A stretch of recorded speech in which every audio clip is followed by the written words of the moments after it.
4 August all শিফটের যে কোশ্চেন্সগুলো তোমাদের পেয়েছি সেগুলো নিয়ে আমি তোমাদের রিভিউ দেবো আজকে। অল শিফট অর্থাৎ first shift, second shift and third shift. তো আমি তোমাদের কিন্তু সকালে একটা ভিডিও দিয়েছিলাম এবং তোমাদের এই ভিডিওর পরে রাত্রের দিকে তোমাদের কিন্তু আর্থ সায়েন্স এবং তোমাদের যে সিম্পল মেশিন তারপর আমি টপ এমসিকিউ করাবো, তোমরা দেখে যেও। কারণ রাত হয়ে গেলেও তোমরা কিন্তু কোশ্চেন্সগুলোকে প্লিজ একবার দেখে যেও, কারণ এই কোশ্চেন্সগুলো কিন্তু ইম্পর্টেন্ট।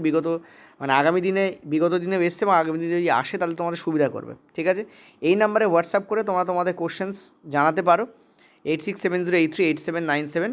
ফার্স্ট এবং সেকেন্ড শিফটের কোশ্চেন্স বেশিরভাগটা আমরা পাই। থার্ড শিফটের কোশ্চেন্স দেরি হয়ে যায় বলে, স্টুডেন্টদেরও বাড়ি যেতে যেতে দেরি হয়ে যায় বলে অনেকটা ল্যাক হয়।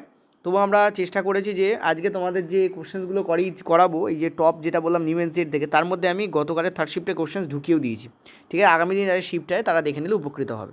চলো আলোচনা করা যাক। আজকে সায়েন্স দিয়ে স্টার্ট করছি। বলেছে যে মানবদেহের রক্ত সংবহনতন্ত্রে ফুসফুস থেকে শোষিত অক্সিজেনকে শরীরের সমস্ত কোষে পরিবহন করার প্রধান কাজটা কে করে? অ্যান্সার হবে তোমাদের লোহিত রক্তকণিকা।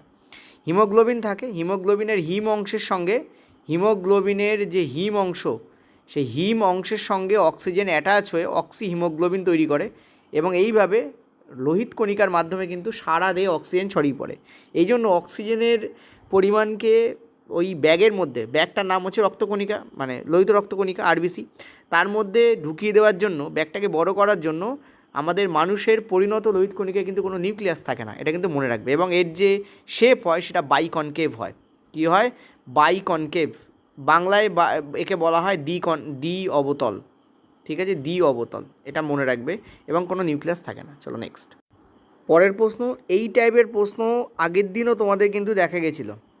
একটা উত্তল লেন্স আছে, তার ফোকাস দৈর্ঘ্য হচ্ছে 15 সেন্টিমিটার। দেখো ফোকাস দৈর্ঘ্য উত্তল লেন্সের পজিটিভই হয়, তো +15 হবে।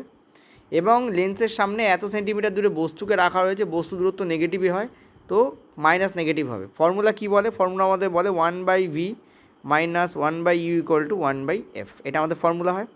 তো ভি এর মান আমাদের এখানে বার করতে হবে, প্রতিবিম্ব দূরত্ব দেওয়া নেই, সো ভি এর মান বার করতে হবে। সো এটা আমাদের হবে 1/f + 1/u, ঠিক আছে। বা একটা কাজ করো, এখানে তুমি বসিয়ে ওদিকে পরে নিয়ে যেও, সুবিধা হবে তোমার, ঠিক আছে। এখানে 1/fই রাখো, এফের মানটা লিখে দিই। এফের মান হচ্ছে তোমাদের 15, আর এইদিকে তোমাদের আছে, দেখো এই মাইনাস আর এই যে মাইনাস, একে প্লাস করে দেবে। সো প্লাস, এটা তোমাদের কত হবে? 25। এটা যখন এদিকে যাবে তখন এটা নেগেটিভ হয়ে যাবে, তো -25 এখানে হবে তোমাদের, ঠিক আছে। এইটা হবে তোমাদের ওভারঅল, আমাদের এইটা দাঁড়াবে। এখান থেকে যখন আমরা দেখব 15 আর 25 মানে 75 হবে, তো 5, এটা হবে তোমাদের 3 মানে 2/75, এবং পজিটিভই আসছে, তো 37.5 আসছে তোমাদের। কত আসছে তোমাদের? 37.5। চাইলে তোমরা এটাকেও রাখতে পারো, অসুবিধা কিছু নেই। বাট দেখো এটা আমাদের পজিটিভে এসছে, অর্থাৎ ভি এর ভ্যালু 2/75, মানে এটাকে উল্টে যাবে, কারণ 1/v এর মান এইটা, তো ভি এর মান কী হবে? এইটা হবে। সো এবার তোমাদের ম্যাগনিফিকেশান বার করতে বলে। দেখো ম্যাগনিফিকেশানের ফর্মুলা যেটা হয় তোমাদের, সেটা তোমাদের কী হয়? v/u হয়। তো ভি এর মান এখানে তোমাদের কত? 37.5। ইউ এর মান আমাদের নেগেটিভে আছে কত? 25, ঠিক আছে। সেটাকে ক্যালকুলেট করলে তোমাদের অ্যান্সার বেরিয়ে যাবে। তো এখান থেকে আমরা একটা নিচে একটা 0 দিয়ে দিচ্ছি। এটাকে কাটলে 25 দিয়ে কাটলে হয় এত, এখানে হয় তোমাদের 15, তাহলে 1.5 এবং -1.5 উত্তর আসবে। That is why this will the correct answer, ঠিক আছে। দেখতে পাচ্ছি 37.5 হচ্ছে ভি, আর নেগেটিভে ম্যাগনিফিকেশন এসছে কত? 15, তো this will the correct answer, ঠিক আছে। এই নেগেটিভ আমাদের কী বলে? এটা একটা সৎ প্রতিবিম্ব, এটা নেগেটিভ আমাদের বলে। কিন্তু দেখো এটা একের থেকে বেশি, তার মানে এটা বড় প্রতিবিম্ব, এটাও কিন্তু আমাদের বলে, ঠিক আছে। চলো নেক্সট পরেরটা। নিচের কোন যন্ত্রটি চৌম্বক ক্ষেত্র ও স্থাপিত তড়িৎবাহী পরিবাহীর ওপর ক্রিয়াশীল বল ব্যবহার করে বৈদ্যুতিক যন্ত্রকে যান্ত্রিক শক্তিতে রূপান্তরিত করে? দেখো এটা হবে তোমাদের জেনারেটর। কি করে? যান্ত্রিক শক্তিকে বৈদ্যুতিক শক্তিকে কনভার্ট করে। আর এটা হচ্ছে বৈদ্যুতিক শক্তিকে যান্ত্রিক শক্তিতে কনভার্ট করে কে? ইলেকট্রিক মোটর করে, ঠিক আছে। Answer will B electric motor বা বৈদ্যুতিক মোটর। নিচের কোন মিশ্রণটি একটি সাসপেনশনের উদাহরণ? দেখো সাসপেনশন হচ্ছে সেই মিশ্রণ, যে মিশ্রণে কী হয়? বালির কণা বা মাটির কণা বা যে কণা জল বা অন্য কোনো দ্রবণে দ্রবীভূত হচ্ছে সেটাকে পরিষ্কার দেখা যায়। তো অ্যান্সার আমাদের এখানে একটাই হবে, সেটা হচ্ছে জলে কণা, কারণ বাকিগুলো সব জলে দ্রবীভূত হয়ে যাবে, কিন্তু জলে বালি দ্রবীভূত হবে না, এবং বালি কিছু সময় ভেসে থাকবে, তারপর তলানিতে ঠেকবে। এখানে যে তোমাদের টিন্ডাল এফেক্ট সাময়িক সময়ের জন্য দেখা যাবে। তো অ্যান্সার আমাদের এখানে হবে কি? সাসপেনশন হচ্ছে জলে বালি।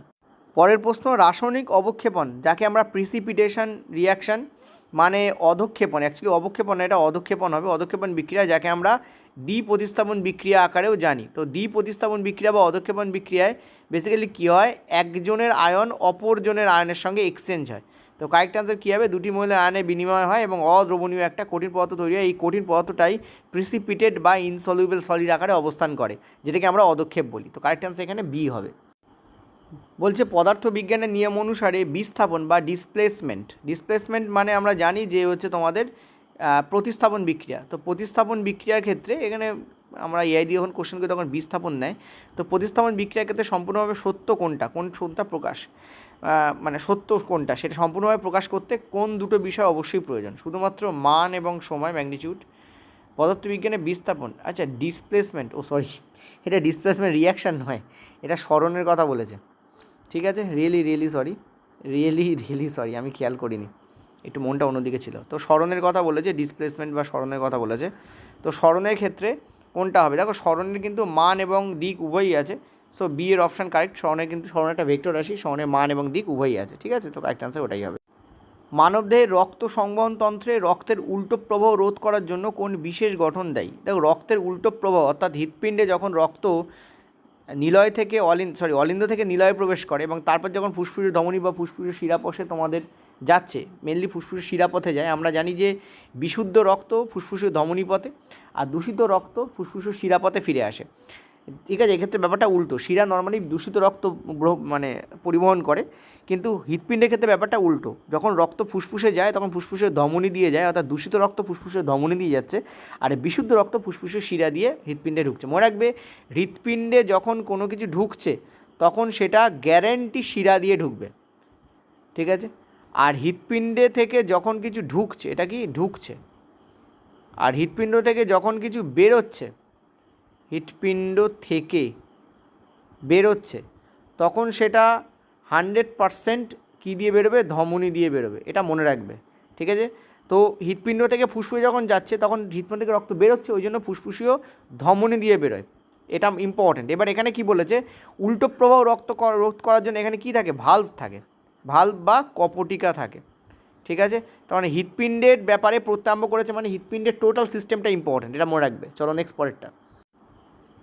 কোন ধাতব হাইড্রোজেন কার্বনেট কোনো ধাতব হাইড্রোজেন কার্বনেট অর্থাৎ মেটাল হাইড্রোজেন কার্বনেট কোনো অ্যাসিডের সঙ্গে বিক্রিয়া করলে তীব্র বুদবুদের সৃষ্টি হয়, তাতে কী উৎপন্ন, দেখো কার্বনেট মানে সেখান থেকে কী উৎপন্ন হবে, কার্বন ডাই অক্সাইড উৎপন্ন হবে।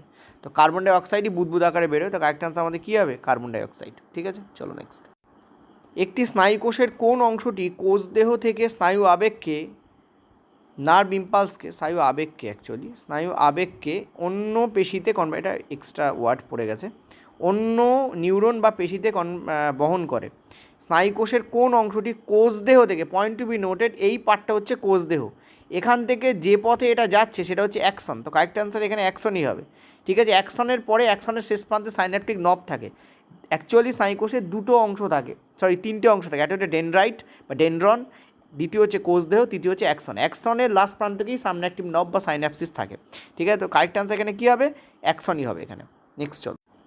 500 কেজি ভরের একটি বস্তুকে পৃথিবীর পৃষ্ঠ থেকে তার প্রাথমিক উচ্চতার দ্বিগুণ উচ্চতায় তোলা হলো, তাহলে মহাকর্ষীয় বিভব মানে এখানে পোটেনশিয়াল এনার্জি। ঠিক আছে, গ্র্যাভিটেশনাল পোটেনশিয়াল এনার্জি মানে এখানে স্মৃতিশক্তির কথা বলছে। স্মৃতিশক্তিতে কী পরিবর্তন আসবে, দেখো স্মৃতিশক্তির ফর্মুলা mg/h-এর ওপর নির্ভর করে। এম আর জি তো ফিক্সড, এইচ যদি দুগুণ হয় তাহলে স্মৃতিশক্তি দুগুণ হয়ে যাবে, এইচ যদি 3 গুণ হয় স্মৃতিশক্তি 3 গুণ হবে। এখানে দুগুণ করার কথা বলেছে এইচ, তাহলে বিভব শক্তি বা এখানে অ্যাকচুয়ালি পোটেনশিয়াল এনার্জিকে চিরকাল আমি দেখেছি গুগল দিয়ে ট্রান্সলেট করলে বিভব শক্তি দেয়, আমাদেরও সেটা দিয়ে দিয়েছে। অ্যাকচুয়ালি স্মৃতিশক্তি হবে, স্মৃতিশক্তি তাহলে কিসে কনভার্ট হবে, দুগুণে কনভার্ট হয়ে যাবে, অর্থাৎ যা ছিল তার দুগুণ হয়ে যাবে। ঠিক আছে, নেক্সট চলো। আচ্ছা 11 দাগের প্রশ্নটা সেম টাইপের প্রশ্ন ছিল, ঠিক আছে, একটু ঘুরিয়েছিল, সেই জন্য আমি তোমাদের তুলে দিয়েছি, নট ইম্পর্টেন্ট কিন্তু পড়েছে পরীক্ষায়। রক্তক্ষরণ বন্ধ করাই যদি প্লেটলেটের প্রধান কাজ হয় তবে শ্বেতকণিকার প্রধান কাজ, কিন্তু শ্বেতকণিকার প্রধান কাজ হচ্ছে দেহের যে সংক্রমণ আছে তাকে আটকানো, এবং শ্বেতকণিকা কিন্তু লসিকাতেও দেখা যায়, কেবলমাত্র আমাদের রক্তে দেখা যায় তা নয়, শ্বেতকণিকাকে কিন্তু লসিকাতেও দেখা যায়। ঠিক আছে, এবং আমাদের দেহে যে পুঁজ বা পাস তৈরি হয়, সেটা কিন্তু শ্বেতকণিকা জমে তার থেকে যে মেটেরিয়ালগুলো বেরোয় তা দিয়ে কিন্তু তৈরি হয়। তো কারেক্ট আনসার এখানে কিন্তু সংক্রমণের জন্যই এটা হবে। ঠিক আছে, চলো নেক্সট। কোনো গুরুতর আঘাতের কারণে মানুষের সুষমাকাণ্ড ক্ষতিগ্রস্ত হলে শরীরের প্রধান কোন কার্যটা বিনষ্ট হবে, দেখো এটা হচ্ছে তোমাদের যেটা হবে, সুষমা কাণ্ড বেসিক্যালি কী করে জানো, সুষমা কাণ্ড অনেকগুলো কাজ করে, যেমন তার মধ্যে মেন কাজ যেটা সেটা হচ্ছে স্পাইনাল কর্ডে প্রতিবর্ত ক্রিয়া থাকে, ঠিক আছে, এবং বিভিন্ন অংশের যে সংবেদন সেন্সারি অংশ সেইটা কিন্তু এই সুষমা কাণ্ড নিয়ন্ত্রণ করে। তো কারেক্ট আনসার কিন্তু আমাদের এটা হবে যে খাদ্যের স্থানের নিচের অংশের সংবেদন এবং আঘাতের স্থানে চলন ক্ষমতা কিন্তু নষ্ট হতে পারে। যে অংশে আঘাত লেগেছে ঠিক তার নিচের অংশ, সুষমা কাণ্ড যে পর্যন্ত ঠিক আছে সেই পর্যন্ত তুমি স্নায়ু পাবে, তার ঠিক নিচের অংশের পার্টে কিন্তু তোমার প্রবলেম দেখা দেবে, ঠিক আছে। তো অ্যান্সার কিন্তু সি হবে, বাকিগুলো কিন্তু অ্যান্সার নয়, এটা মনে রাখবে। চলো নেক্সট পরের প্রশ্ন তোমাদের বলেছে যে 1 মোল ইথানল সম্পূর্ণ দহনে কত মোল কার্বন উৎপন্ন হবে। এটা একটা গুরুত্বপূর্ণ কোশ্চেন, এটা অ্যাকচুয়ালি একটা ফর্মুলা দিয়ে করা যায়, C2H5OH, এটা হচ্ছে তোমাদের ইথানলের সংকেত। এর সঙ্গে যদি তুমি অক্সিজেন রাখো, ঠিক আছে, তাহলে যেটা উৎপন্ন হবে দেখো, এক তো উৎপন্ন হবে কার্বন ডাইঅক্সাইড, দুই তোমাদের উৎপন্ন হবে জল, আর তার সঙ্গে তোমাদের উৎপন্ন হবে তাপ, সোজা কথা বলতে। এবার তুমি দেখো এখানে যদি ব্যালেন্স করতে হয়, বিক্রিয়াকে ব্যালেন্স করো তবে বুঝতে পারবে। আমি এইটাকে একটুখানি 1 মিনিট, এটা এই ছবিটাকে একটু কেটে দিই, তাহলে তোমাদের বেটার আমি এখানে করাতে পারবো। দেখো এখানে কার্বন কটা আছে, কার্বন আছে দুটো, হাইড্রোজেন কটা আছে H5, তো সরি 6টা অ্যাকচুয়ালি, এখানে একটা H এখানে একটা H, সো টোটাল 6টা থাকে। আর অক্সিজেন কটা আছে, অক্সিজেন আছে একটা। এখানে দেখো এখানে অক্সিজেন এখানে একটা আর এখানে দুটো, তাহলে টোটাল অক্সিজেন কটা হলো 3টে, ঠিক আছে। আর এবার এই পাশে দেখো, এ পাশে কার্বন কটা, কার্বন দেখতে পাচ্ছি একটা, এখানে কার্বন কটা আছে একটা। তো তোমাকে কী করতে হবে, একটা কার্বনকে দুটোতে কনভার্ট করতে গেলে কী করতে হবে, এখানে 2 দিয়ে গুণ করতে হবে। যেই এখানে 2 দিয়ে গুণ করলে ভালো করে বুঝবে, যে এখানে 2 দিয়ে গুণ করলে তখন কার্বন তো 2 হয়ে গেল, কিন্তু অক্সিজেন এখন দেখো কটা হয়ে গেছে, 2 দুগুণে 4 আর একে কত 5, অক্সিজেন দেখো এখানে 5 হয়ে গেছে। অক্সিজেন কতগুলো হয়ে গেছে, এখানে দেখো 5 হয়ে গেছে। আর হাইড্রোজেন কটা আছে, এখানে হাইড্রোজেন দেখতে পাচ্ছ এখানে দুটো আছে, আর এখানে হাইড্রোজেন কটা আছে 6টা। একে কী করতে হবে, একে 3 দিয়ে গুণ করতে হবে। এখানে যেই তুমি 3 দিয়ে গুণ করবে দেখো হাইড্রোজেন তো 6টা হয়ে যাবে, কিন্তু দেখো অক্সিজেন দেখো এখানে 3টে এখানে 4টে, অক্সিজেন কটা হয়ে গেছে তোমার এখন, কটা হয়ে গেছে অক্সিজেন দেখো 7টা অক্সিজেন হয়ে যাবে। দেখো 3 আর এখানে 2 দুগুণে 4, কত হয়ে গেছে টোটাল 7টা অক্সিজেন হয়ে যাবে। তাহলে মিলছে কোনটা, এটা তো 6টা হয়ে গেছে, এটা 6টা হয়ে গেছে, এই যে 3 দুগুণে 6, এখানে 6টা হয়ে গেছে। এখানে দেখো ম্যাচ কিছুই করছে না, ম্যাচ কিন্তু অসুবিধাজনক পর্যায়ে পড়ে গেছে। তার মানে আমাদের কী করতে হবে দেখো, আমরা যদি দেখো এই জায়গায় আমাদের অক্সিজেন কটা আছে, এই জায়গায় আমাদের অক্সিজেন একটা আছে, আর এই জায়গায় আমাদের অক্সিজেন কটা আছে, দুটো আছে, টোটাল 3টেতে। এইখানে আমি যদি 3 বসাই তাহলে এটা 3 দুগুণে 6, আর এখানে একটা অক্সিজেন 7 হয়ে যাচ্ছে, ঠিক আছে। এই হচ্ছে তোমাদের বিক্রিয়া ব্যালেন্স হয়ে গেল, 2 6 7, এখানে 2 6 7, ঠিক আছে। এই বিক্রিয়াটা কিন্তু ব্যালেন্স করার জন্য অনেক সময় পড়ে। তো অ্যান্সার আমাদের কী হবে দেখো, 1 মোল, দেখো এখানে কয় অণু আছে, একটাই অণু আছে, তার মানে এখানে 1 মোল ইথানল আছে। তার থেকে কয় অণু কার্বন ডাইঅক্সাইড তৈরি হচ্ছে, দেখো 2 অণু কার্বন ডাইঅক্সাইড তৈরি হচ্ছে, that is Y answer will B 2। তার মানে ব্যালেন্সিং বিক্রিয়াকে অন্যভাবে ঘুরিয়ে কিন্তু প্রশ্ন দিচ্ছে, এটা দুর্দান্ত কোশ্চেন্স। নেক্সট চলো, কোনো বস্তুর ওপর কৃতকার্য কোন রাশির ওপর নির্ভর করে। দেখো ওয়ার্ক ইকুয়াল টু আমরা কী জানি, আমরা জানি ফোর্স ইন্টু সরণ, ঠিক আছে, বল ইন্টু সরণ। তো এখানে আমরা ক্লিয়ারলি দেখতে পাচ্ছি, এক তো বলের ওপর নির্ভর করবে, 2 সরণের ওপর নির্ভর করবে, তো বল এবং সরণ এটাই আমাদের কারেক্ট অ্যান্সার। আচ্ছা আরেকটা কথা, এখানে যেমন কোণ দিয়েছে, তো কস থিটার উপর নির্ভর করে, কিন্তু এনসিইআরটিতে এইটুকু লেখা থাকে বলে এইটুকু লিখেছিলাম, তো আমরা জানি কস থিটার উপর নির্ভর করে এবং মধ্যবর্তী কোণের উপর নির্ভর করে। তো কারেক্ট অ্যান্সার আমাদের কী হবে, ডি অপশন কারেক্ট হবে। সাউন্ড থেকে প্রশ্ন আসতে দেখো, বলেছে যে শব্দ তরঙ্গ কোনো মাধ্যমে চলার সময় সেই মাধ্যমে কোণাগুলোর কী ঘটে। আমরা জানি সেই মাধ্যমে কোণাগুলোর পেছন দিকে একবার সামনের দিকে আন্দোলন হয়, কিন্তু কোণাগুলো কিন্তু তাদের স্থানচ্যুত হয় না, মানে যে একবার পেছন দিকে যায় একবার সামনের দিকে যায় তারপর আবার মিন পজিশানে ফিরে আসে, এটাকে আমরা কী বলি, এটাকে আমরা বলি দোলন, ঠিক আছে, অসিলেশন। তো কারেক্ট আনসার আমাদের কী হবে, B will be the correct answer, ঠিক আছে। কোণাগুলো তাদের গড় অবস্থান বা মিন পজিশন, এটা হচ্ছে mean position, this is the mean position. এই মিন পজিশান থেকে তারা একবার সামনে যাবে, একবার ফরওয়ার্ড যাবে, একবার ব্যাকওয়ার্ডে যাবে, কিন্তু কোনোভাবেই তারা পারমানেন্টলি স্থানচ্যুত হবে না।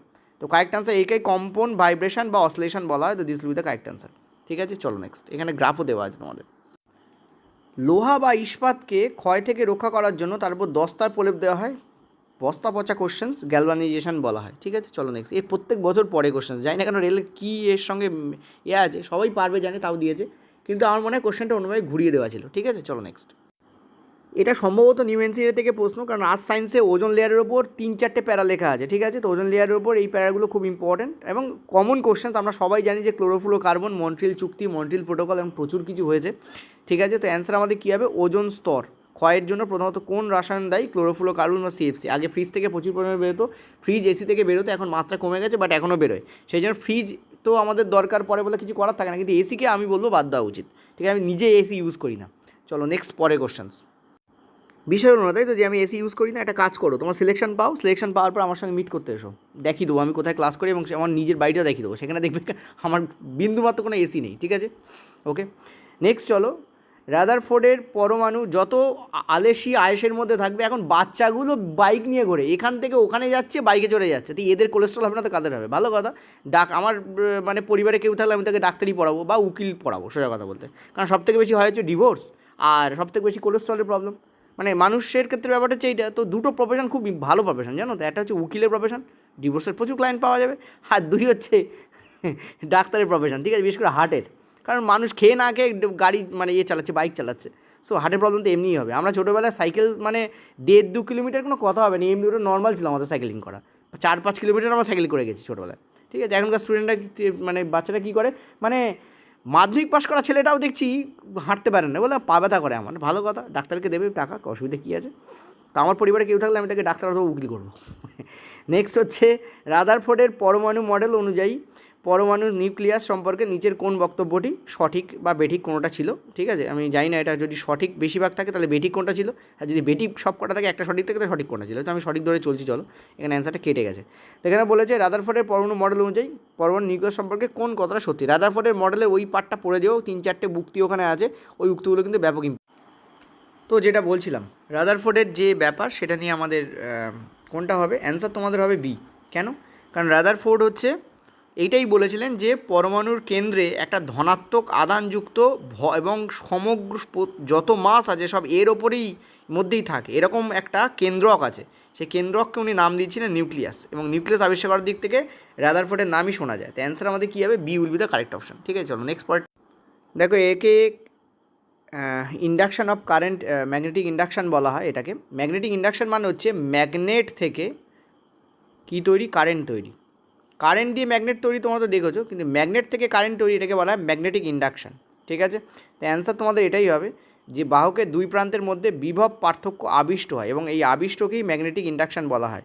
যেই তুমি একটা ধাতব পরিবাহককে চৌম্বকক্ষেত্রের মধ্যে রাখবে এবং তাকে চৌম্বকক্ষেত্রটাকে নড়াচড়া করবে, গতিশীল করানো হয়, তাহলে কী হবে? ওই যে পরিবাহীর মধ্যে কী হবে?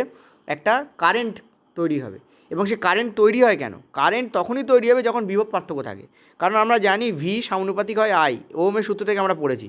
তো ভি যদি না থাকে আই কী করে আসবে? তো আই যদি থাকে তার মানে ভি ডেফিনেটলি থাকবে।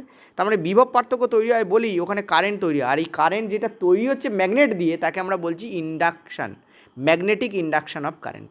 ঠিক আছে, চলো নেক্সট পরেরটা। পরের প্রশ্ন, এটা কিন্তু আমি আমার পেড ক্লাসে এঁকে তোমাদের করিয়েছিলাম, মনে করে দেখো। একই ধরনের যদি দুটো প্রিজম থাকে এবং একটাকে যদি সোজাভাবে রাখো, একটাকে যদি উল্টোভাবে রাখো, যেমন এই ছবিতে দেখানো হয়েছে, কী ঘটবে? প্রথমটায় আমরা জানি ডিসপারশন হবে, মানে বাংলায় যাকে বিচ্ছুরণ বলা হয়। দেখো এই যে তোমাদের স্ক্যাটারিং কিন্তু বিক্ষেপণ বলা হয়, এটা মনে রাখবে। আলো মানে আকাশ নীল হয়, সেটা কিন্তু স্ক্যাটারিংয়ের কারণে হয়। আমার বাংলাগুলো মনে থাকে না বেসিক্যালি, বিচ্ছুরণ বিক্ষেপণ এগুলো গোলায়, আমি ওই জন্য ইংলিশটা বলে দিই তার সাথে সাথে। স্ক্যাটারিং হয়, ঠিক আছে। তো স্ক্যাটারিং মনে হয়, কারণ আমি নিজে ইংলিশ ভার্সন পড়ি বলে আমার ওটা মনে থাকে না। তো বেসিক্যালি কী হয়? ডিসপারশন হয়, মানে বিচ্ছুরণ হয়। ডিসপারশনের বাংলা হচ্ছে বিচ্ছুরণ, যেমনটা এখানে দেওয়া রয়েছে। তো ডিসপারশন হয়। ডিসপারশন শব্দের অর্থ হচ্ছে আলো 7টা রঙে ভেঙে যাওয়া, 7 কালারে আলো ভেঙে যাওয়া, এটা কি বলা হয়? ডিসপারশন। এবার এই আলো একটা প্রিজমে 7টা রঙে ভাঙলো, কিন্তু সেই ভাঙা আলোগুলো যখন আরেকটা প্রিজম দিয়ে পাস করে তখন তারা ফার্দার আবার সাদা আলোতে কনভার্ট হয়ে যায়। ঠিক আছে, তো কী হবে? বিচ্ছুরিত রঙগুলো পুনরায় মিলিত হয়ে সাদা আলো তৈরি করে। তো অপশান বি কিন্তু এখানে কারেক্ট। ঠিক আছে, এটা কোন মানে দিয়ে হয়, ঘটনা দিয়ে হয়? সেটা হচ্ছে আলোর বিচ্ছুরণ দিয়ে হয়, যার ইংরাজি হচ্ছে ডিসপারশন। আমি যে ইংলিশটা বারবার উচ্চারণ করে দিচ্ছি। ঠিক আছে, চলো। এটা আমাদের টোটাল প্রথম শিফটে যে 21টা কোশ্চেন ছিল সেটা এখানে শেষ হলো। পরের প্রশ্ন দেখো, সোডিয়াম পারঅক্সাইডের মোলার ভর কত? দেখো সোডিয়াম পারঅক্সাইড হচ্ছে Na2O2। ঠিক আছে, Na2O2। এক একটা এনের কত করে হয়? 23 করে হয়, তাহলে দুটো Na আছে। এক একটা অক্সিজেনের কত করে? 16 করে হয়, দুটো আছে, এর দুটোকে যোগ করতে হবে। এটা 23 দুগুণে কত? 46, আর 16 দুগুণে কত? 32। তো অ্যান্সার আমাদের কী হবে? 78। কারেক্ট অ্যান্সার কোথায় আছে? B option correct. ঠিক আছে, এই টাইপের একটা কোশ্চেন তোমাদের আগের দিন ফার্স্ট শিফটে জিজ্ঞেস করা হয়েছিল, আজকে আমাকে বলা হয়েছে, বাট আমার মনে হয় না এই কোশ্চেনটা আজকে এসেছিলো, মনে হয় কালকেটা আজকে বলা হয়েছে, এরকম সামথিং হয় অনেক সময়। ঠিক আছে, কিন্তু but it is a good question, সেই জন্য আমি তুলে নিয়েছি। ঠিক আছে, আর এটা মনে রাখবে, এটা একটু প্র্যাকটিস সেট টাইপের আমি করেছি, যেখানে আমি কিছু স্পেশাল মানে এর পরে তোমাদের আরও 3-4টে কোশ্চেন্স আছে যেগুলো আজকে শিফটে আসেনি বাট ইম্পর্টেন্ট বলে আমি ঢুকিয়েছি। ঠিক আছে, আগের কোশ্চেন্সগুলো শিফটে এসেছিলো। চলো নেক্সট। যেমন এই কোশ্চেন্সটা আজকে আসেনি বাট কার্বনের আগামী দিনগুলোতে আসতে পারে। ঠিক আছে, তোমাদের তো প্র্যাকটিস হয় না, তোমরা তো ওই সার জাস্ট দেখে ভাবো যে এই কোশ্চেন্সগুলোই আসছে। দেখো এই কোশ্চেন্সগুলো তোমাদের কী বলছে, তোমাদের বলে দিচ্ছে যে কী টাইপের প্রশ্ন আসবে, এটাই যে রিপিট হবে এরকম ব্যাপার কিন্তু নেই। তো নিচের কোনটি কার্বনের সমযোজী যৌগের একটি সাধারণ বৈশিষ্ট্য? দেখো সমযোজী যৌগ বলতে কী বোঝায়? যার গলনাঙ্ক স্ফুটনাঙ্ক কম হবে তাকে আমরা সমযোজী যৌগ বলি। তো this with the correct option. তবে ব্যতিক্রম আছে, যেমন হীরা হচ্ছে ব্যতিক্রম। হীরা কার্বনের যৌগ তো নয়, হীরা কার্বনের রূপভেদ। ঠিক আছে, হীরা কার্বনের যৌগ নয়, কারণ যৌগ বলতে 2 বা 3টে কম্পাউন্ড মিক্স আপ থাকবে, কার্বনের সংকেত সি, অর্থাৎ এটা পিওর কার্বনই থাকে। এর কিন্তু কি, এর কিন্তু গলনাঙ্ক স্ফুটনাঙ্ক দুটোই কিন্তু হাই হয় হীরের ক্ষেত্রে, মনে রাখবে। এটা একটা ব্যতিক্রম, এটা কেসটা হচ্ছে ব্যতিক্রম কেস এটা। ঠিক আছে, যদিও এটা যৌগ নয়, হীরা মৌলই এক টাইপের। তো এদের গলনাঙ্ক স্ফুটনাঙ্ক কী হয়, সাধারণত কম হয়। ঠিক আছে, চলো নেক্সট পার্টটায়। পরের প্রশ্ন, নিচের কোনটি হচ্ছে অ্যালডিহাইড? দেখো অ্যালডিহাইডের এখানে কী আছে, অ্যাল আছে।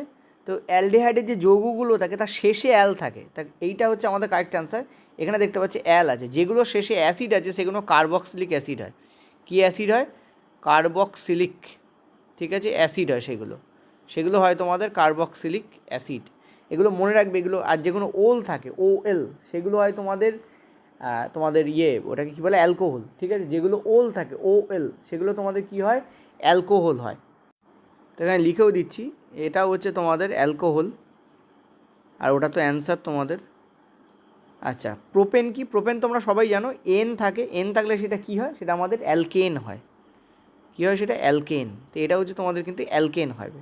ঠিক আছে, আরেকটা আছে, যদি এই ওলের জায়গায় ওন থাকে, ও এন ই, ঠিক আছে, তো এটা কিন্তু তোমাদের কী হবে, এটা তোমাদের কিটোন হবে। কী হবে তোমাদের? এটা কিটোন হবে তোমাদের। ঠিক আছে, এটা মনে রাখবে। 25 দাগ কিন্তু তোমাদের ফার্স্ট শিফটের কোশ্চেন্স তোমাদের 25 দাগ। ওই যে 22 থেকে 24 এই 3টে কোশ্চেনই তোমাদের আমি এক্সট্রা রেখেছিলাম।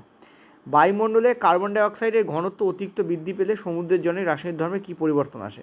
দেখো কার্বন ডাইঅক্সাইড একটু আগে আমি উল্লেখ করেছি, এইটা কিন্তু তোমাদের আমাদের যে এনসিইআরটি আর্থ সায়েন্স আছে তাতে এই ধরনের কোশ্চেন্স দেওয়া হয়েছে, আর্থ সিস্টেম যেটাকে আমরা বলছি। ঠিক আছে, তো মনে রাখবে এই যে তোমাদের কার্বন ডাইঅক্সাইড, এটা একটা কী হিসেবে কাজ করে, একটু আগে বললাম, তাপ ইনসুলেশন হিসেবে কাজ করে, অর্থাৎ তাপকে ধরে রাখা এই হিসেবে কাজ করে। ঠিক আছে, তো জলের পিএইচ বৃদ্ধি পায়, এটা তো একদম ঠিক কথা। জল মানে রং কথা।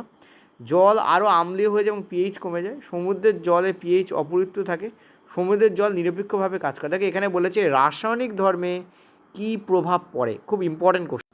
দেখো কার্বন ডাইঅক্সাইড কিন্তু জলে দ্রবীভূত হতে পারে, এটা মাথায় রাখতে হবে। কার্বন ডাইঅক্সাইড কী হয়, জলে দ্রবীভূত হতে পারে। ফলে অতিরিক্ত কার্বন ডাইঅক্সাইড যদি জলে দ্রবীভূত হয় তাহলে কী তৈরি হবে, কার্বনিক অ্যাসিড তৈরি হবে। এই কার্বনিক অ্যাসিড কী করবে, অ্যাসিড যেহেতু, সেটা কী করবে, জলের পিএইচ বাড়াবে। তো অ্যান্সার আমাদের কী হবে, বি অপশান। সমুদ্রের জল আরও আম্লীয় হয়ে যাবে এবং পিএইচ কিন্তু কী হয়, কমে যাবে। আম্লীয় হয়ে গেলে তো পিএইচ কমে যায়, ক্ষারীয় হলে পিএইচ বেড়ে যায়, সো পিএইচ কিন্তু কমে যাবে। তো অপশান বি কারেক্ট, ওই যে আমি এই অপশান প্রথমেই কেটে দিয়েছিলাম। ঠিক আছে, চলো নেক্সট পার্টটা। বলছে বাস্তুতন্ত্রের প্রেক্ষিতে খাদ্য শৃঙ্খল এবং খাদ্য জালের মধ্যে পার্থক্য কী? দেখো একটা জিনিস বলি, ধরো এখানে আছে বাঘ। ঠিক আছে, এখানে আছে কি, বাঘ। তো বাঘ ধরো খাচ্ছে ছাগলকে, আর ছাগল কাকে খাচ্ছে, ছাগল ধরো খাচ্ছে ঘাসকে। ঠিক আছে, এটা হচ্ছে টোটাল একটা, এটাকে বলা হয় খাদ্য শৃঙ্খল, ফুড চেইন, যেখানে আমরা দেখতে পাচ্ছি।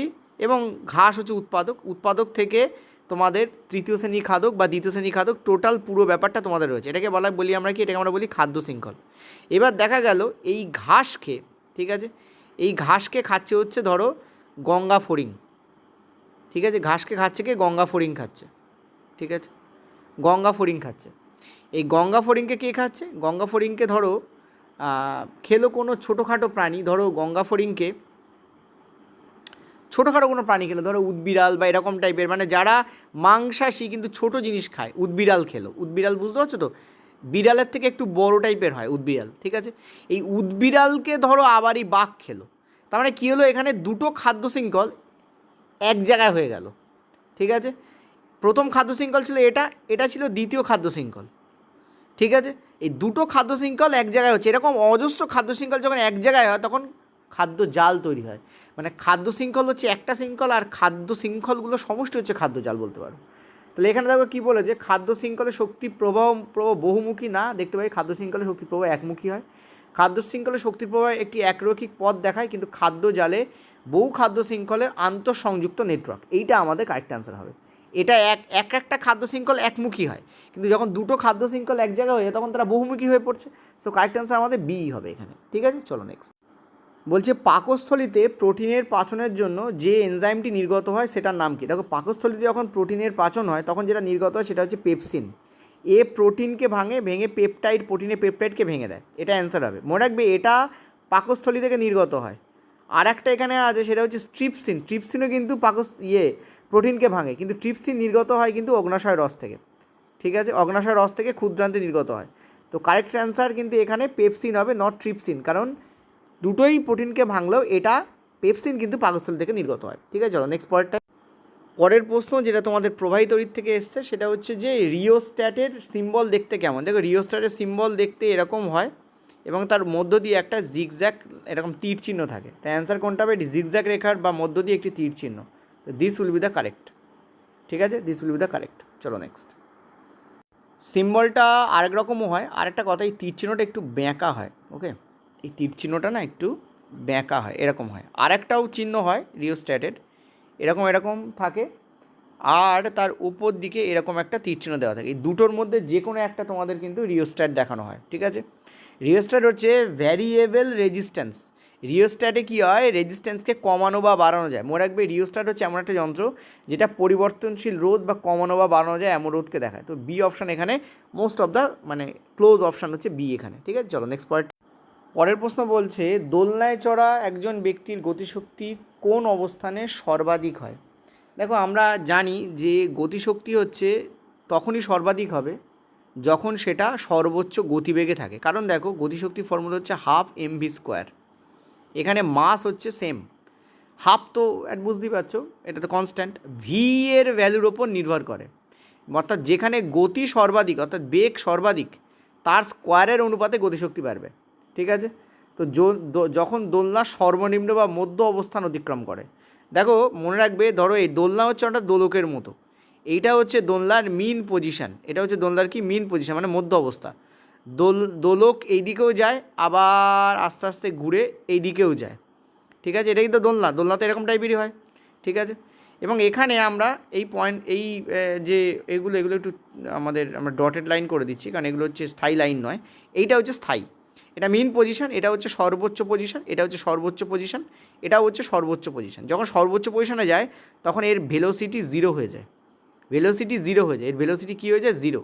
তো সব থেকে কম কোথায় হয় এর বেগ? সব থেকে কম হয় যখন এর সর্বোচ্চ পজিশনে যায়, তখন ভেলোসিটি জিরো, তার মানে এই পজিশানে কাইনেটিক এনার্জি অর্থাৎ গতিশক্তি হবে জিরো, কিন্তু পোটেনশিয়াল এনার্জি হবে সর্বাধিক।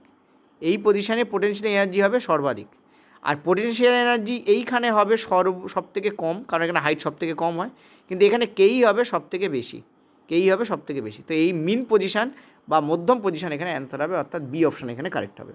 ঠিক আছে, চলো নেক্সট। একটু আগেই আমি তোমাদের ক্লাস দিয়েছি, ঠিক আছে, সেখানে আমি তোমাদের আলোচনা করেছি সিম্পল মেশিন ও আর্টস সায়েন্সের টপ 55 কোশ্চেন্স নিয়ে। ওইটা যদি দেখে থাকো তাহলে এইসব কোশ্চেন্স কোনো অ্যান্সার নয়, ফুঁ দিলে উড়ে যাবে। বলছে যে সরল যন্ত্রের যান্ত্রিক সুবিধা কখন একের থেকে বেশি হয়? দেখো সরল যন্ত্রের যান্ত্রিক সুবিধা কীভাবে প্রকাশ পায়? আমরা জানি লোড বাই এফর্ট দিয়ে প্রকাশ পায়। ঠিক আছে, লোড বাই এফর্ট দিয়ে প্রকাশ পায়। ওপরের ভ্যালু যদি বড় হয়, নিচের ভ্যালু যদি ছোট হয়, তখনই এর যান্ত্রিক সুবিধা কী হবে? ইকুয়াল টু গ্রেটার দ্যান 1 দেবে। এটা কী হবে? গ্রেটার দ্যান কী দেবে? 1 দেবে। কখন গ্রেটার দ্যান 1 দেবে? যখন লোড বড় এফর্ট ছোট। তার মানে কি? এটার মানে হচ্ছে বেশি ভার অতিক্রম করার জন্য তুমি কম বল প্রয়োগ করছো। তো যন্ত্র তো আমরা এই জন্যই ব্যবহার করি। তো কারেক্ট অ্যান্সার কী হবে? প্রচেষ্টা বাহু। দেখো প্রচেষ্টা বাহু হচ্ছে এফর্ট। ঠিক আছে, আচ্ছা এখানে একটা কথা বলি, সরল যন্ত্রের মধ্যে এখানে লিভারের কথা বলেছে অ্যাকচুয়ালি। এখানে কার কথা বলেছে? লিভারের কথা বলেছে। লিভারের ক্ষেত্রে একটা কেস আছে। লিভারের ক্ষেত্রে আবার কেস কি? মনে রাখবে এই যে লোড বাই এফর্ট, এটা হয়, এটা তো নর্মাল ন্যাচুরাল ফরম্যাটে এটাই আমরা বলি, কিন্তু লিভারের ক্ষেত্রে ব্যাপার আছে, এই যে লোড বাই এফর্ট এইটা যেটা বললাম এটা আবার একটার সঙ্গে ম্যাচ করে। সেটা কিসের সঙ্গে ম্যাচ করে? Effort arm by load arm. Load by effort এইটাই হচ্ছে মেকানিক্যাল এনার্জি, সেটা লিভারের ক্ষেত্রে কার সঙ্গে ম্যাচ আপ করে? কাশ ইকুয়াল টু হয় effort arm by load arm. Effort আর্মকে এখানে প্রচেষ্টা বাহু বলেছে, আর লোড আর্মকে এখানে ভারবাহু বলেছে বা বলবাহু। এই প্রচেষ্টা বাহুকে অনেক সময় বলবাহু বলা হয়, মনে রাখবে। প্রচেষ্টা বাহু কী বাহু বলা হয়? বলবাহুও বলা হয়, এটা মনে রাখবে। তো বলবাহু লোড যখন বেশি মানে বলবাহু যখন বেশি হবে, আর ভারবাহু যখন কম হবে, এইটা আমাদের অ্যান্সার হবে। এই বি অপশান আমাদের এখানে কারেক্ট। প্রচেষ্টা বাহু যখন ভারবাহুর থেকে বড় হবে, তো this will be the correct option. ঠিক আছে, আজকে ভিডিওটা দেখে নিও, একটু আগে দিয়েছি, বিরাট বড় ভিডিও, 1.5 ঘন্টা 2 ঘন্টার ভিডিও আছে, ওটা দেখলে তোমরা বুঝতে পারবে ক্লিয়ারলি। একটি মৌলের পারমাণবিক সংখ্যা 20 এবং তার আধান কত বলেছে? +2 হলে, দেখো আধান +2, পারমাণবিক সংখ্যা 20, আধান +2, দেখো +2 বোঝায় যে ইলেকট্রন বেরিয়ে গেছে। কটা ইলেকট্রন বেরিয়ে গেছে? 2টো ইলেকট্রন বেরিয়ে গেছে। তাহলে তুমি বলো ইলেকট্রন সংখ্যা কত হবে? পারমাণবিক সংখ্যা 20 মানে প্রোটন 20, আর প্রোটন 20 মানে অ্যাকচুয়ালি ইলেকট্রনও 20টা ছিল, কিন্তু এখন বলছে যে 2টো ইলেকট্রন এখান থেকে কী হয়ে গেছে? মাইনাস হয়ে গেছে। তাহলে এখন ইলেকট্রন সংখ্যা কত হবে? 18 হবে। তো correct answer will be this. 2টো ইলেকট্রন পজিটিভ হওয়ার অর্থ 2টো ইলেকট্রন বেরিয়ে যাওয়া। মনে রাখবে চার্জ পজিটিভ মানে 2টো, যদি চার্জ নেগেটিভ হয় তার মানে ইলেকট্রন অ্যাড হচ্ছে, আর চার্জ পজিটিভ মানে ইলেকট্রন বেরিয়ে যাচ্ছে। 2 ইলেকট্রন কী হচ্ছে? বেরিয়ে গেছে, এটার মানে বেরিয়ে গেছে। ঠিক আছে, দারুণ কোশ্চেন্স। এই কোশ্চেন্সগুলো ওই এক্সাম প্রেশারে গিয়ে কিন্তু ভুল হওয়ার চান্স বেশি থাকে। ঠিক আছে, চলো নেক্সট। পরের প্রশ্ন দেখো, একটি সাধারণ বৈদ্যুতিক বাল্ব কেন জ্বলে? দেখো বৈদ্যুতিক বাল্ব জ্বলার কারণ হচ্ছে ফিলামেন্টে তড়িৎ প্রবাহের ফলে তাপ উৎপন্ন হয় এবং সেটাই আলোতে কনভার্ট হয়। ঠিক আছে, simple, this is the correct answer. বলছে রসায়নের যোজ্যতা বলতে কী বোঝানো হয়? দেখো রসায়নের যোজ্যতা হচ্ছে কি, যে কোনো মৌল কতগুলো ইলেকট্রনকে ছাড়ছে বা নিচ্ছে তার অক্টেভকে কমপ্লিট করার জন্য। ঠিক আছে, তো একটি মৌল এবং এইটার মাধ্যমে সে কী করছে? অন্য মৌলের সঙ্গে যুক্ত হচ্ছে। তাহলে কী হবে? একটি মৌলের অন্য মৌলের সঙ্গে যুক্ত হওয়ার ক্ষমতাকেই মেনলি আমরা কী বলি? আমরা বলি ভ্যালেন্সি। ঠিক আছে, combining capacity of an atom. চলো নেক্সট পরেরটায়। পরের প্রশ্ন, অবতল দর্পণকে শেভিং মিরর হিসাবে ব্যবহার করলে সোজা এবং বড় প্রতিবিম্ব পেতে বস্তুটাকে কোথায় রাখতে হয়? দেখো বস্তুর এখানে 6টা পজিশান আছে। এক তো তুমি পি আর এফের মাঝখানে রাখতে পারো। যখন তুমি পি আর এফের মাঝখানে, এরকম মাঝখানে মানে একদম মাঝখানে নয়, কোথাও মাঝখানে কোথাও, অর্থাৎ এটা 1 নম্বর পজিশান। এখানে যখন তুমি বস্তুকে রাখবে, ঠিক আছে, তখন সেটা কী প্রতিবিম্ব দেবে? অসৎ প্রতিবিম্ব দেবে, অসৎ প্রতিবিম্ব দেবে, এবং এটা সোজা প্রতিবিম্ব তৈরি হয়। তো এই একটা কেসেই অবতল দর্পণ অসৎ এবং সোজা প্রতিবিম্ব দেয়। তো অ্যান্সার আমাদের এটাই হবে, কারণ আমরা মুখটাকে তো উল্টো দেখলে আমাদের তো অসুবিধা হবে, তাই না? তো ফোকাস এবং পোল এবং ফোকাসের মাঝখানে কোথায়? এই যে সি অপশান, মেরু এবং প্রধান ফোকাসের মাঝখানে তোমাকে রাখতে হবে। যেই তুমি ফোকাসে রাখবে তখন থেকে এটা অসৎ হতে সৎ হতে শুরু করবে। 2 নম্বর পজিশন হচ্ছে এইখানে, এখানে রাখলে সৎ হবে, আর সৎ মানে সেটা উল্টো হবে। এবং শুধু উল্টোই হবে না, এইটা কিন্তু প্রচণ্ড বড় হবে, এটা কিন্তু বড় হবে, এখানেও কিন্তু বড় হবে, এটাও কিন্তু বড় ইমেজ তৈরি হবে। এখানে রাখলে ভীষণ বড় হবে। ঠিক আছে, এফ থেকে সি এর এখানে তুমি রাখতে পারো, এখানে রাখলেও তোমাদের কী হবে? সৎ এবং বড় ইমেজ তৈরি করবে। সিতে যখনই তুমি রাখবে 4 নম্বর কেস, তখন তোমার কী হবে? সৎ এবং মানে সমান আকারের প্রতিবিম্ব তৈরি করবে। সিতে রাখলে সিতেই প্রতিবিম্ব উৎপন্ন হয়। বিয়ন্ড সি, এটা হচ্ছে তোমাদের 4 নম্বর কেস। বিয়ন্ড সি মানে 5 নম্বর কেস, এখানে রাখলে কী হয়? প্রতিবিম্ব ছোটো হতে আরম্ভ করবে, সৎ হবে কিন্তু প্রতিবিম্ব ছোটো হবে। আর একটা হয় ইনফিনিটি। ঠিক আছে, ইনফিনিটিতে, অর্থাৎ অত্যন্ত দূরে, ইনফাইনাইট ডিস্ট্যান্সে তুমি যদি রাখো, সেখানে কী হয়? সেখানে সৎ পন্ত হবে এবং ছোট হবে, এটা ফিজিক্স বলে। কিন্তু এই দুটো কেসে, অর্থাৎ এই ফোকাসে এবং ইনফিনিটিতে রাখলে এখন এনসিইআরটি বলছে কি পাওয়া যায় না? প্রতিবিম্ব পাওয়াই যায় না। তো মনে রাখবে এখানে এনসিইআরটি বলে দিচ্ছে ফোকাসে রাখলে কোনো প্রতিবিম্ব পাওয়া যায় না, কারণ প্রতিবিম্ব উৎপন্ন হয় কোথায় গিয়ে? ইনফিনিটিতে গিয়ে, যেখানে আসলে প্রতিবিম্ব পাওয়া অসম্ভব। সেই জন্য বাস্তবে প্রতিবিম্ব দেখাই যায় না ফোকাস তুমি যখন রাখছো। ঠিক আছে, তো 34 নম্বরে আমাদের অ্যান্সার কী হবে? মেরু এবং প্রধান ফোকাসের মধ্যে। পরের প্রশ্ন বলছে যে সমতা বিধান করতে হবে একে। তো চলো, জিঙ্ক এখানে কটা আছে? একটা আছে। এগুলো তোমাদের ডাইরেক্ট মুখস্থ থাকার কথা, কিন্তু আমি তোমাদের করে দেখাচ্ছি। ঠিক আছে, NO3 কটা আছে এখানে? NO3 দেখতে পাচ্ছি এখানে একটাই আছে। NO3কে আমি ফুল নিয়ে নিয়েছিলাম, টোটাল NO3 নিয়ে নিয়েছি। ঠিক আছে, আচ্ছা এবার এপাশে যদি আসো, জিঙ্ক কটা আছে এখানে? একটা আছে। কিন্তু NO3 কটা আছে এখানে? NO3 দেখো এখানে, NO3 জায়গায় NO3 লিখি, 1 মিনিট। NO3 কটা আছে এখানে? NO3 দেখতে পাচ্ছ তোমাদের দুটো আছে। আর হাইড্রোজেন কটা আছে এখানে? হাইড্রোজেন দেখতে পাচ্ছ দুটো আছে। তার মানে এই হাইড্রোজেনটাকে আমাকে দুটোতে কনভার্ট করতে হবে। এই যে হাইড্রোজেন, ভালো করে বুঝবে, এইটা হাইড্রোজেনকে দুটোতে কনভার্ট করো। ঠিক আছে, যদি তুমি হাইড্রোজেনকে দুটোতে কনভার্ট করো, তাহলে এটা কী হয়ে যাবে? এটা তোমাদের এখানে 2 বসবে, বোঝাতে পারছি আমি আশা করি। যে এটা 2 বসলো, সো এটা তোমাদের 2তে কনভার্ট হয়ে যাবে। আর এটা যেই 2তে কনভার্ট হবে, তুমি দেখো এখানে NO3 কটা ছিল? একটা। এই NO3 দেখো 2তে কনভার্ট হয়ে গেল, কারণ নাইট্রোজেন 2টো, অক্সিজেন 6টা। সো এখানে ওকে NO3 আমি একটা হোল ইউনিট হিসাবে ধরছি, এটা করা যায় না বাট আমি করে দেখলাম, হয়ে গেল। তো 1 2 2 1 2 2, তো এটা হচ্ছে ব্যালেন্স বিক্রিয়া। এবার এখানে তোমাদের কি বলছে যে সব বিক্রিয়ক, যত বিক্রিয়ক আছে এবং সঙ্গে বিক্রিয়ক এবং উৎপাদকের সহগের মোট যোগফল কত। তো এখানে দেখো এখানে 1 আছে, প্লাস এখানে 2 আছে, 1 + 2 এদিকে আছে, এখানে আছে 1, প্লাস এখানে কী আছে 1, তা তো হওয়া উচিত নয়, কিন্তু হ্যাঁ এখানে ZN এর 1 আছে, এদিকে 1, তো 2 এর আগে 3 এর আগে 4 এর আগে 5, অ্যান্সার উইল বি 5, টোটাল 5 হবে অ্যান্সার। পরের প্রশ্ন দেখো বলছে নিচের কোন ভৌত রাশিটি কখনো ঋণাত্মক হতে পারে না। দেখো এমন ভৌত রাশি যেটা ভেক্টর নয় সেই রাশিটা ঋণাত্মক হতে পারে না। বেগ ঋণাত্মক হতে পারে, ত্বরণ ঋণাত্মক হতে পারে, বিস্থাপন মানে ডিসপ্লেসমেন্ট মানে এখানে সরণ, এটাও তোমাদের ঋণাত্মক হতে পারে, কিন্তু অতিক্রান্ত দূরত্ব কোনোদিন ঋণাত্মক হতে পারে না, কারণ এটা একটা স্কেলার রাশি, স্কেলার রাশি কোনোদিন ঋণাত্মক হতে পারে না। তো দ্যাট ইজ ওয়াই এইটা আমাদের কারেক্ট অপশন হবে, ডি আমাদের কারেক্ট অপশন হবে, ঠিক আছে। তো টোটাল এই 36 কোশ্চেন্স তোমাদের ছিল, আমি টোটাল আজকে যত শিফট হয়েছে তার উপর বেস করে তোমাদের এই 36টা কোশ্চেন্স করালাম। এবং তোমাদের কিন্তু আরেকটা ভিডিও আমি দিয়েছি আজকে একটু আগেও, সেখানে কিন্তু তোমাদের সিম্পল মেশিন এবং তোমাদের যে পুরো ব্যাপারটা নিয়ে আমি তোমাদের করিয়েছি, প্লিজ ওটা দেখে নাও। ওটা দেখলে তোমাদের কী হবে, নেক্সট টাইমে তোমাদের সিম্পল মেশিন থেকে যে প্রশ্ন পড়ছে, আর্টস সায়েন্স থেকে যা যা প্রশ্ন পড়ছে মোটামুটি তোমরা পেরে যাবে। ওকে, থ্যাংক ইউ।